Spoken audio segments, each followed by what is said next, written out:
Welcome to another episode of Shop Happenings. Today we're going to take a look at what we've done this past month. This is week number 10 of our school year.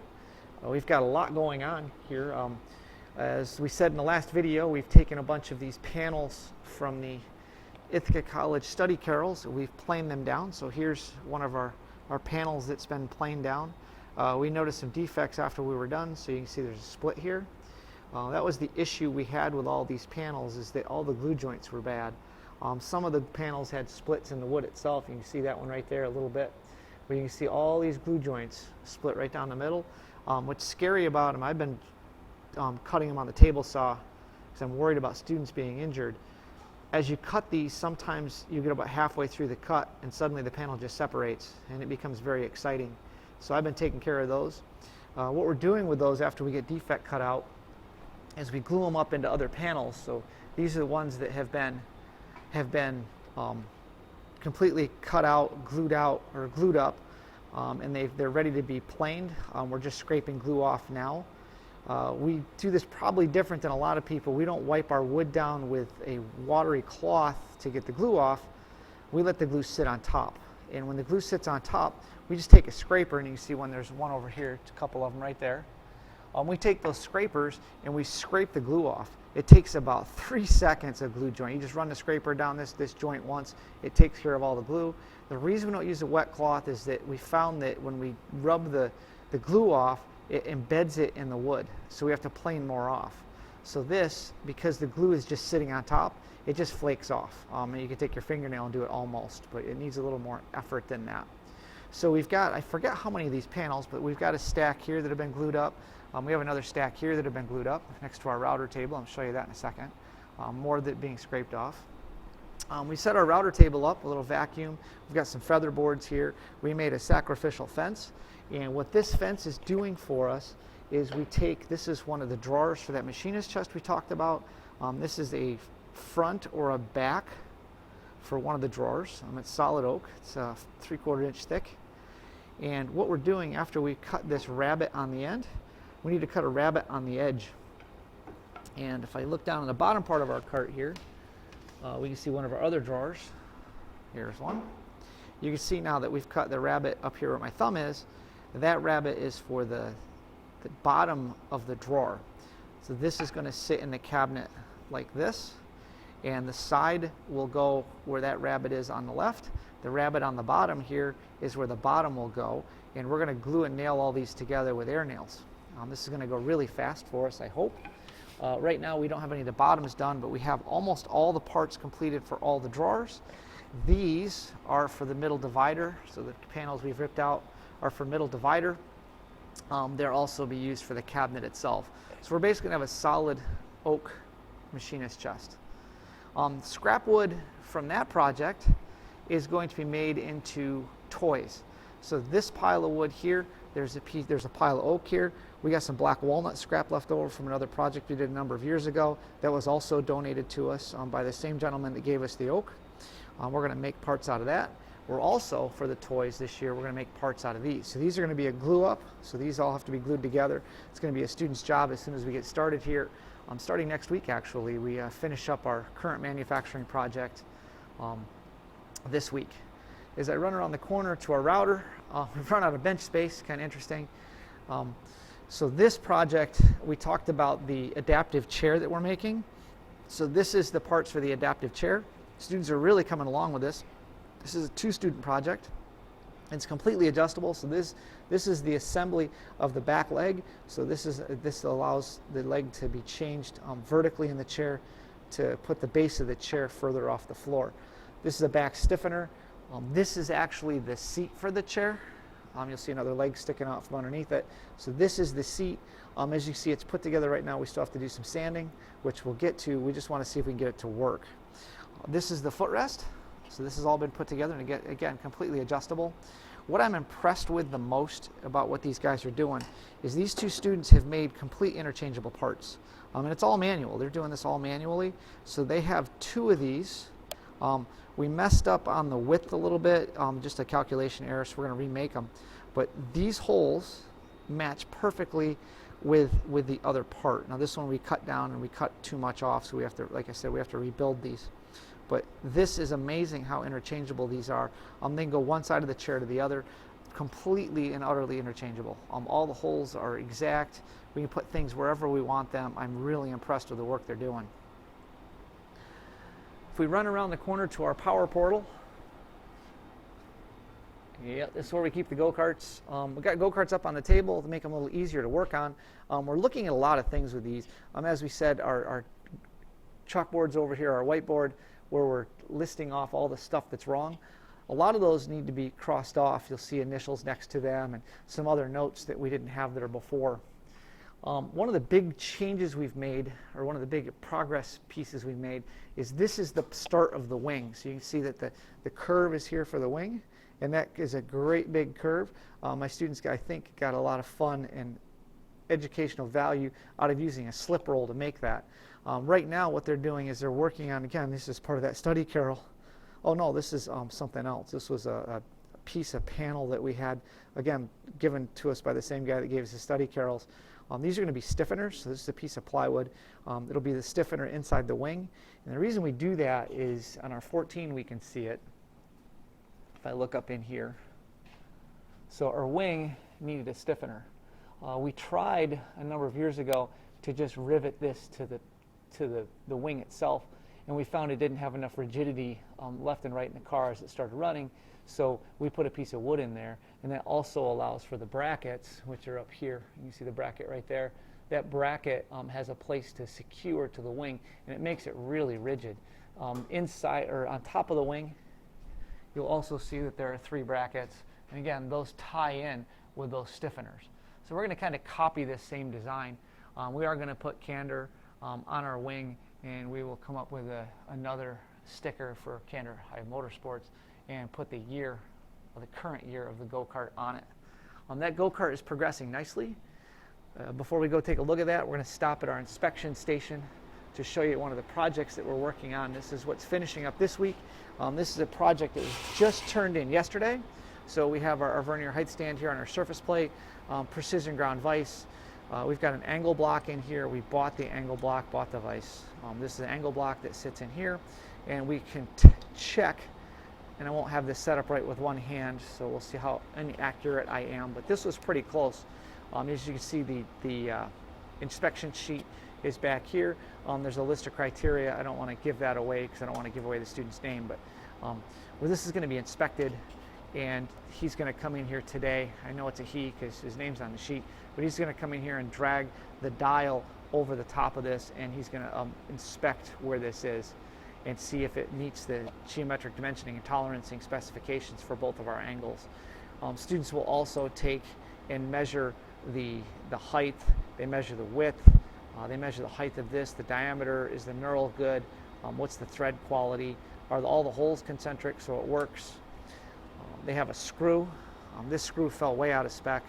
I don't know what exactly happened with that, but it still works. It's just way too long, but this screw will screw into the base, and then the depth rod gets moved. What's really neat about this project is that it allows the student to do the same thing over and over again, but kind of in a different way. They start on the lathe with this, and they machine this part.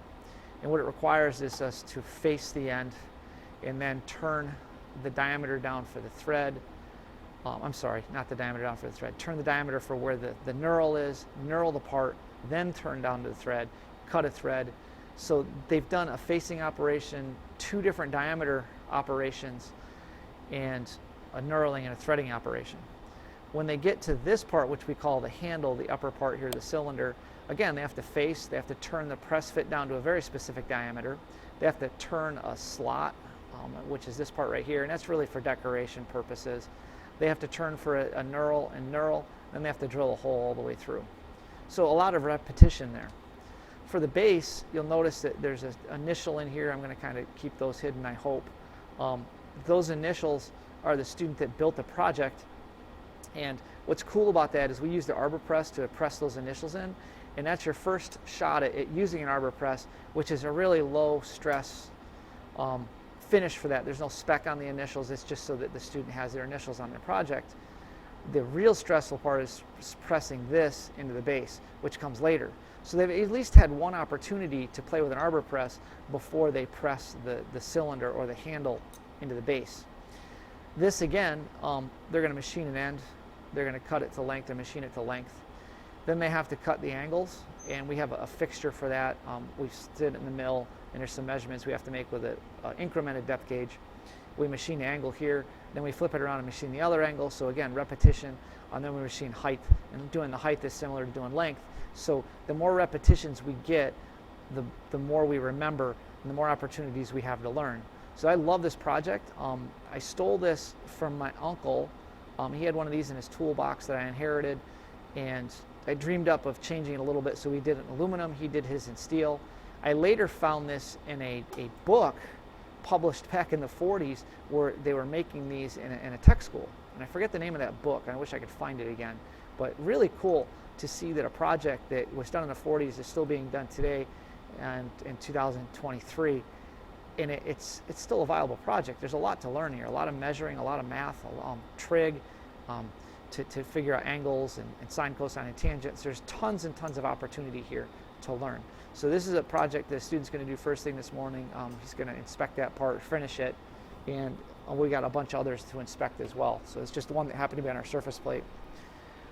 Covered up on our other surface plate, this is another project we've started. This is for my CAD class. I don't talk about my CAD class very much, but that class does a tremendous amount of machining and design. And after 2 years of that, they can take their CSWA certification exam for SolidWorks. But what we have here is this is a vice jaw that's going to fit in either our Miltronics or our OKK. We just got to find spindle time to do that. We're going to machine in the top of the vice jaw an arc that matches this 3-inch diameter puck, I'm going to call it. This puck is going to be a paper plate weight or just a decorative thing with your initial on it. We're going to use the initial as a raised boss base there. It's going to sit on this. We're going to finish this side first manually in a lathe, so those students have access to that tool. And then we'll throw this in a mill. We'll machine do a facing path, and then we'll carve out the initial out of the outside. The reason the vice jaws are here is we're going to cut a curve in the vice jaw.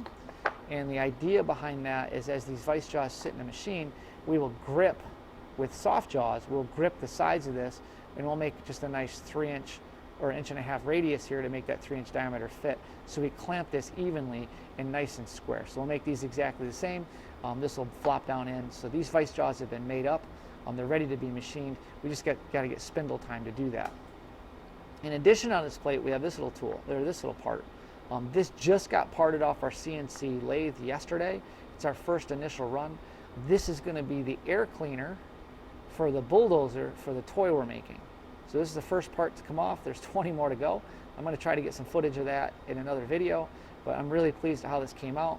I showed this to a couple of my students, and they said, well, wait a minute, it's an air cleaner. This up here needs to be knurled. So the next step is we're going to see if we can figure out how to knurl this and make it look like a real air cleaner. So I'm pretty excited about that. We'll see how that works out.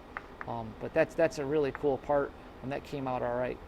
If we run into my classroom, show you a couple things in here. So right here is plans for our new toy. This is what we're going to start next week. As you can see, it's a tractor trailer truck with a lowboy trailer and a bulldozer.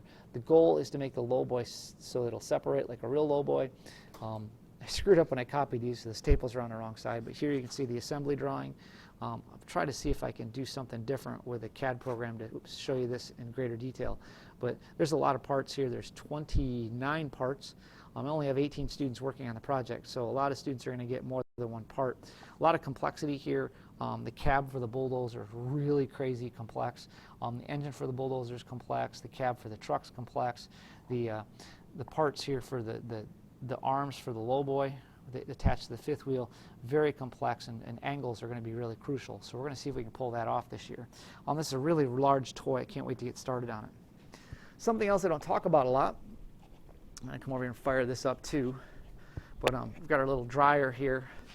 Some of you will recognize that as like a jerky dryer, but our plastic we use for 3D printers absorbs moisture, so we dry that out before we throw it in our printers, and especially this time of year, things are still humid. It has a tendency to screw up our prints.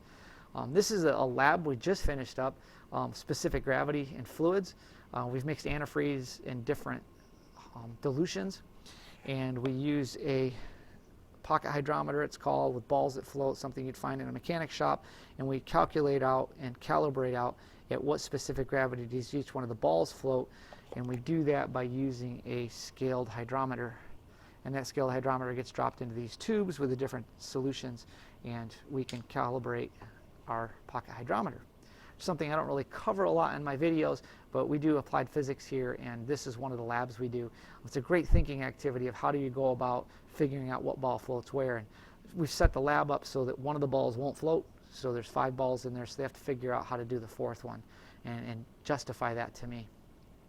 If I run down here, again, something I don't talk about a lot, and I really should, my architecture class is coming along real nice here. I'm going to just grab one drawer or a couple drawers here. So this is one student who's a little bit ahead of everybody else. They're designing their dream homes, and this is probably not going to come out on camera very well, but here's her house. Her house, she's got dimensions and room names already in, and this is really coming along nice. Let's see if I can zoom in a little bit and try not to get too much of a shadow here.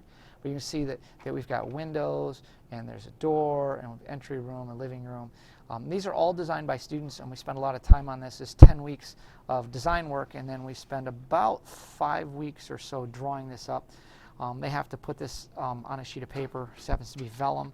It's really nice paper. It's very large. It's a D-size paper, so we can do a really large scale. Like I said, she's ahead a little bit.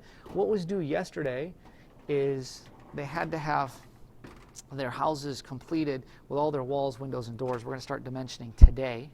But you can see this student has all their windows and doors. You can see the staircase hanging out there. This student has a fireplace, so he's really done a lot of work here. And he's made a huge garage. And you notice the garage doors come to the outside. He found a company that he's going to write to that has those garage doors. So one of my projects we do in that class is we write letters to companies, real business letters to real companies, and actually mail them and ask for product literature, and he's going to do that product literature for that garage door. This is a 3D print. We're going to cast this in aluminum. So this happens, I call it Cube Game. I even forget the name of the game, but some of you will recognize this. So this is a sword out of that game. He's 3D printed it. It's got a 7-degree draft angle, which you probably can't see. So this came off the printer last night. It just finished up. But this will have a 7-degree draft angle so that when we cast this in aluminum, we can get the mold back out. So I'm really excited to see how this casts up. That might be the demonstration today. We got to figure out where the rest of the class is. This class is also the one doing the paperweight. So there's 2 projects going on at once here because we don't have enough equipment to do one project at a time. So it's kind of like a one-room schoolhouse for CAD. So we're going to be 3D printing these. We're going to be sand casting as well as machining our initials. And I'm hoping to have both of those done before Christmas. That's our goal. It gives us about 3 or 4 weeks. There's a lot of work to do on those. So as you can see, our 3D printers are up and running. Like I said, this we just finished yesterday. 2 more students are ready to print today. So both of our printers will be running today, which is exciting. Let's walk back out in the shop and see what else is going on. So I had a little bit of an issue with our CNC lathe, and that really frustrated me. You can see our track machines are running every day. Here's one of the depth gauges before I get to the CNC mill. One of our depth gauges is in one of those fixtures. You see the fixture block here, and that fixture block has a number on the end. You probably can't see it in the video. There's a number on the end that corresponds to the distance from here to here, and that's a mathematical trigonomic function that gets us the right height for this to be the right size. So it's kind of tricky how to do that. Again, before I get to the lathe, here's more of the parts for the drawers for the machinist chest. So this is the tiniest drawer. You see we've cut the dado in here for the drawer slide. We have the rabbet done for the bottom. This is a side for a drawer. The fronts and backs look different. Here's another drawer side. Again, same stuff going on here, the same dado, the same rabbet. So a lot of pieces going on there. If I run around the corner to our CNC lathe, you can see one of our former students left his depth gauge behind, so we're using that to set our stock in our lathe. So this is going to sit in here. I don't know if we do this right, but it works really good for us. Part's been parted off this. This is a smooth surface already. We'll take our depth gauge, we slide that in until it hits the collet, and once we hit the collet, excuse me, Once we hit the collet, we set, that's the depth we need to get our material correctly placed in the machine, that it'll run. This is a FANUC series OITC control, and I had an issue with trying to get it to change bits. What happened is that when you send this back to a reference position, and it goes all the way to the back corner so it's out of the way, so when it turns the turret, it doesn't hit the part or the chuck. We had an issue with that not returning, and it didn't know what to do with that. And what it was a decimal issue. It didn't understand what to do with a decimal. I called OptiPro, and Sam there helped us a lot. I took a 3-day course in Mastercam this summer. Even though I've been teaching it for years, I learned a ton. Sam was one of the gentlemen who taught the course. He was unbelievably instrumental in helping me get the correct post for this machine, because Mastercam, we're at Mastercam 24 now. He sent us a post for that. It allowed us to upgrade that post so that this machine understood it. I still had to add a couple zeros, which wasn't a big deal. It's an easy fix, but without his help, I never would have gotten there. So thank you a lot for OptiPro. OptiPro's, I believe, out of Rochester, New York, if I remember right, and Sam helped us with that. So thanks a lot. That was amazing. Our go-kart, our new one, as you can see, is up in the air. So the last time since you saw this, I believe this wasn't on yet. So we've got our shock mount attached. We got a shock attached. We're now infinitely adjustable back here. We got to figure out where this is going to go and how this is going to go together. It's just something that we're working on. And that kind of took a stall because this class, again, my applied physics course, they're now welding up initials that they have to do for one of the projects. They learn how to weld and cut and fabricate, and it's pretty cool. So that's about all I've got to show you for now. Again, there's tons going on here. I'm sure I didn't hit it all, but I hope you enjoyed this video. Please stay tuned for more. I'm hoping to do a really good series on how we're making the toy. So please stay tuned, and again, thank you for watching.